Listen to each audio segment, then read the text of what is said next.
Hello students, welcome to my YouTube channel Sahaj classes. तो आज हम जो क्लास 11th की यूनिट 4 है केमिकल बॉन्डिंग, उसका क्वेश्चन नंबर 24 देखेंगे। तो इसमें हमसे क्या पूछा गया है, what is meant by hybridization of atomic orbitals, कि जो एटॉमिक ऑर्बिटल्स होते हैं उनके हाइब्रिडाइजेशन से हमें क्या मतलब है। Define shapes of sp sp2 and sp3 hybrid orbital, और साथ में हमें बताना है कि sp sp2 sp3 hybrid orbitals की हम शेप कैसे बता सकते हैं। तो देखो सिंपल हम क्या करेंगे, इसमें हाइब्रिडाइजेशन का मतलब ही क्या होता है कि जब दो एटॉमिक ऑर्बिटल्स होते हैं, ठीक है, वो इक्विवेलेंट एनर्जी होनी चाहिए उनकी, उनसे हमें आगे दो मोलिक्यूलर ऑर्बिटल मिले, उनकी भी एनर्जी क्या होगी, इन ऑर्बिटल्स के इक्विवेलेंट होगी। तो उस चीज़ को हम क्या बोलते हैं, हाइब्रिडाइजेशन बोलते हैं। तो यहाँ से हम इसकी डेफिनेशन देना चाहें तो क्या दे सकते हैं, the intermixing of orbitals of different energies to give rise the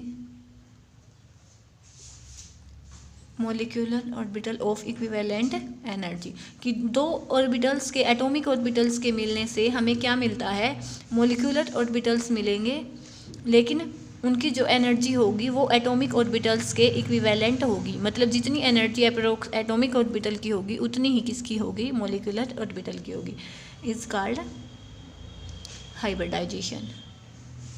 simple हम क्या बोल सकते हैं, मेन बात इसमें क्या होता है कि दो एटॉमिक ऑर्बिटल्स कंबाइन होते हैं, उसमें से हमें क्या मिलता है, मोलिकुलर ऑर्बिटल मिलते हैं। जितने एटॉमिक ऑर्बिटल्स आपस में कंबाइन होंगे उतने ही मोलिकुलर ऑर्बिटल्स हमें मिलेंगे।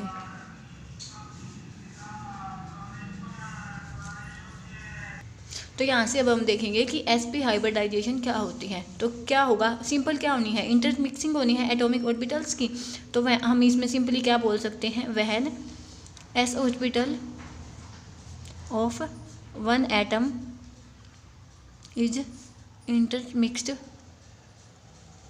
By p orbital of another atom. इसका एग्जाम्पल देना चाहें तो हम क्या देख सकते हैं, BeF2। कैसे, देखो सिंपली हम जब Be है इसका कॉन्फ़िगरेशन लिखते हैं तो क्या होता है, 1s2 2s2।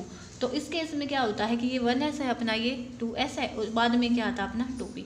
तो 1s में भी 2 हैं, 2s में भी 2 हैं, लेकिन दो फ्लोरीन्स को आना है। यहाँ पे तो कोई भी ऑर्बिटल है वो इक्विवेलेंट है, जो खाली ही नहीं है। तो इस केस में क्या होता है, ये इसकी होती है ग्राउंड स्टेट, यहाँ पे हम लेते हैं इसकी एक्साइटेड स्टेट। तो इसमें क्या होता है, इस एक s ऑर्बिटल वाले का p वाले में एक्साइटेशन हो जाता है।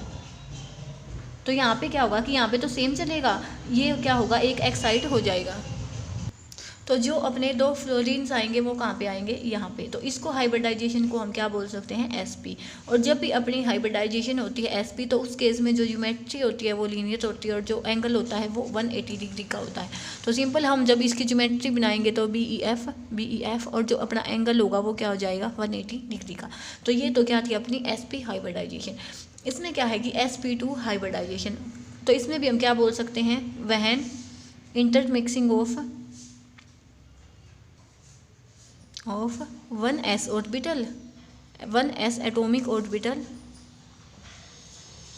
and 2p atomic orbitals take place, कि जब एक s ऑर्बिटल हो और 2 p ऑर्बिटल हो, उस केस में हम क्या बोलते हैं, sp2 बोलते हैं।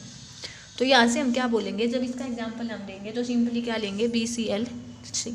तो जब भी देखो सिंपल हम बोरोन लेते हैं, इसका एटॉमिक नंबर होता है 5। तो यहाँ से हम क्या बोलते हैं, 1s2 2s2 2p1। तो जब हम इसकी ग्राउंड स्टेट की बात करते हैं तो वो क्या होती है, ये 1s ये अपना 2s ये 2p। तो 1s में 2 हैं, 2s में 2 हैं, p में 1 है। अब लिगेंड्स अपने पास 3 Cl को आना, लेकिन यहाँ पे हम देखेंगे तो एक ही Cl की जगह है। तो जब इसमें एक्साइटेड स्टेट हम लेते हैं तो ये s वाले जो इलेक्ट्रॉन्स हैं वो क्या करते हैं, एक्साइट होके इसमें चला जाता है। तो अब देखो आना है 3 क्लोरीन को, तो एक अपना इलेक्ट्रॉन यहाँ पे दे देगा, एक यहाँ पे, एक यहाँ पे। तो अपनी हाइब्रिडाइजेशन होगी क्या, sp2। और जो इस केस में अपना ज्योमेट्री होती है वो बनती है ट्राइगोनल प्लानर, और जो एंगल होते हैं वो होते हैं 120 के। तो यहाँ से हम क्या बता सकते हैं कि जो अपना BCl3 होगा ये कैसे होगा, ऐसे। और सिंपल यहाँ पे एंगल क्या होंगे 120 के होंगे।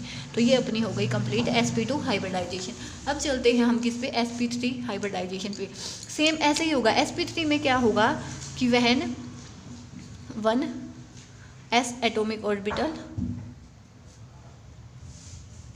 And 3p atomic orbital are mixed, then it is called sp3 hybridization. जब हम इसका एग्जांपल की बात करते हैं तो CH4, C का एटॉमिक नंबर होता है कार्बन का 6। तो जब हम इसका कॉन्फ़िगरेशन देखते हैं तो 1s2 2s2 2p2। तो जब हम सिंपली इसकी ग्राउंड स्टेट की बात करते हैं तो ये 1s अपना, ये 2s, ये 2p। तो 1s में भी 2 है, इसमें भी 2 है और इसमें भी 2 है। देखो अब 2 की ही जगह है, लेकिन आना किसको है, 4s एटम को आना है। तो जब हम इसकी एक्साइटेड स्टेट की बात करते हैं तो जो ये s का एटम है ये एक्साइट होकर p ऑर्बिटल में चला जाता है। तो यहाँ से हम ये हुआ होगा, तो यहाँ से आना है H एटम्स को, तो एक H आएगा यहाँ पे, एक H आएगा यहाँ पे, एक H आएगा यहाँ पे, एक H आएगा यहाँ पे। तो यहाँ से जो इसकी हाइब्रिडाइजेशन है वो हम देख सकते हैं sp3। जब भी अपनी हाइब्रिडाइजेशन sp3 होती है तो ज्योमेट्री होती है टेट्राहेड्रल, और जो अपना एंगल होता है वो होता है 109.3 अप्रोक्स। तो यहाँ से हम इसकी जब हाइब्रिडाइज वो दिखाएंगे तो इसमें क्या होता है कि सिंपली 2 H तो इन प्लेन होते हैं, एक अपना अबव द प्लेन मतलब अपनी साइड डाटा दिखता और एक होता है बिलो द प्लेन। तो यहाँ पे जो अपना ये क्वेश्चन है 24 वो कंप्लीट होता है। नेक्स्ट वीडियो में मिलेंगे क्वेश्चन 25 के साथ। Thanks for watching.